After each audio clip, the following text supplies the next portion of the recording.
Okay guys, dito tayo ngayon sa bakanting lote. Bumili tayo ng kadina, tapos dalawang padlock.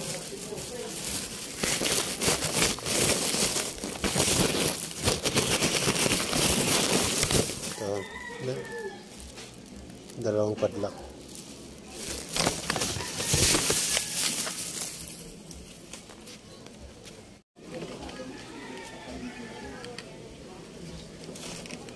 Ipapadlock natin tong kwarto na to dahil hindi pa naayos. Ayan. Hindi pa naayos. Ito.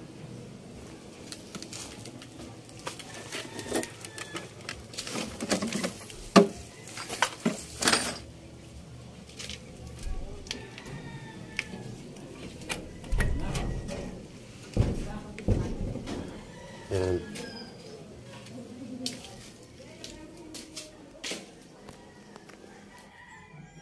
Ano?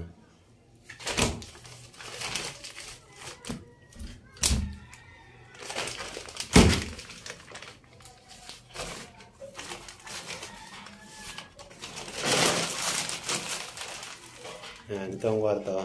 Ito may aso.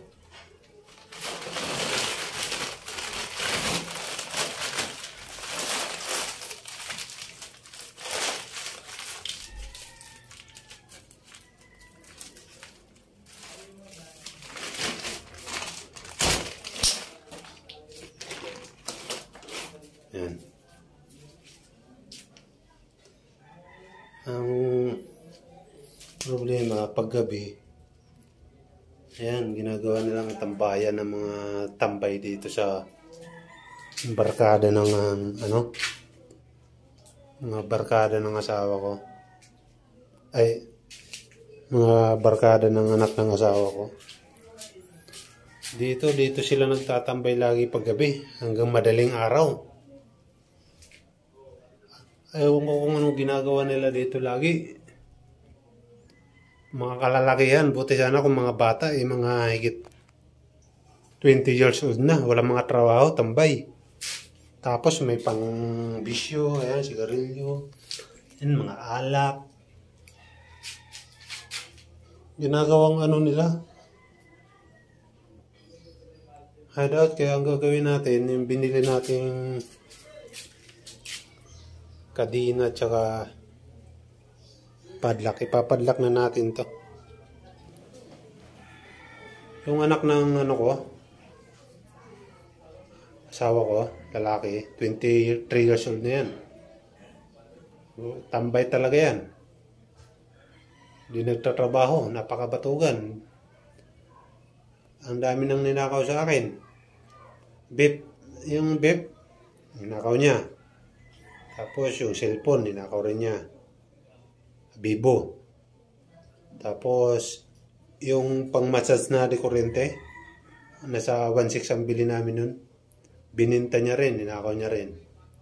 Hindi namin nilalabas yan sa social media kasi nga ayaw namin siya mapaya. Pero sobra na. Ang ipon kong 2,000 na barya, inunti-unti, kaya pala may pang-inom sila gabi-gabi. Doon hindi ko napansin, doon pala nila kinukuha yung nila. Pambisyo nila doon sa inipon ko ng mga barya. Sa 2,000 yun. Bilang-bilang ko. Alam mo natira, 5 piso na lang ang iniwan. Nahiya pa, hindi pa inubos.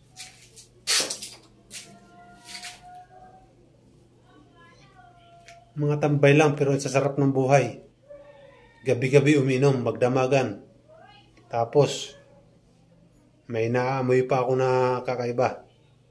Pag madaling araw, kasi yung kwarto na to, yung taas, kwarto namin yan. Kaya yung singaw ng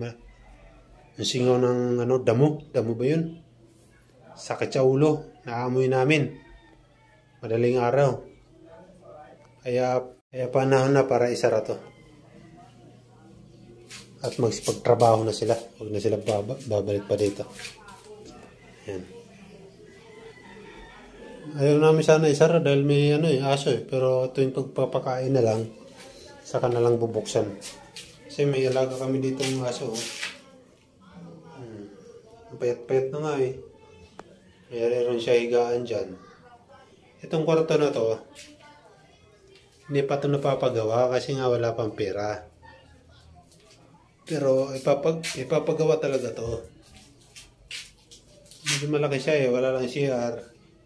Kasi nga wala pang budget para ipagawa to. Kaya ngayon ipapadlock na natin to. Lagyan pa nila ng kortina para hindi sila makita kung anong ginagawa. Kalalakihan na to Gusto magtrabaho ng maayos para makatulong sa pamilya. Puro perresyo lang ang ginagawa.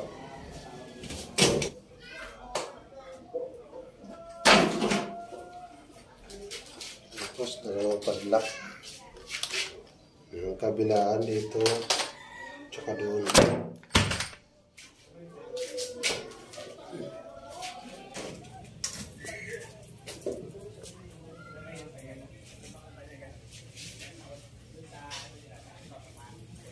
Tiyaro ko na naman.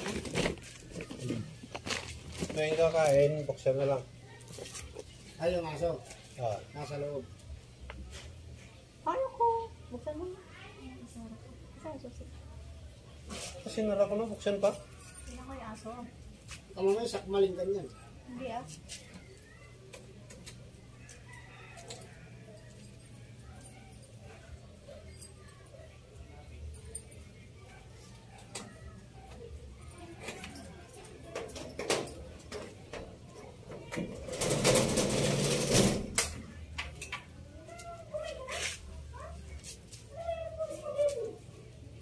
Wala pa? Si Rory, saan siya Wala pa? nagpakain? Pundadura na bibili siya. Meron yan. So mayari doon. Nagbuhos yung tapo. Siya.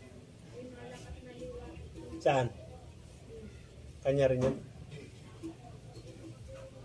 May bayad pa siya doon? Binuhos na namin kahapon.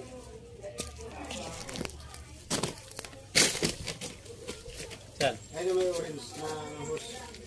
Kung yung maliit na may payong doon. Doon sa dulo. Yan. Yung payong banda rito. Bahay nila. Binili nila. Petas pa paano? Ako paano. Ang laki. Kung sa 4,000. Mura. Por lang.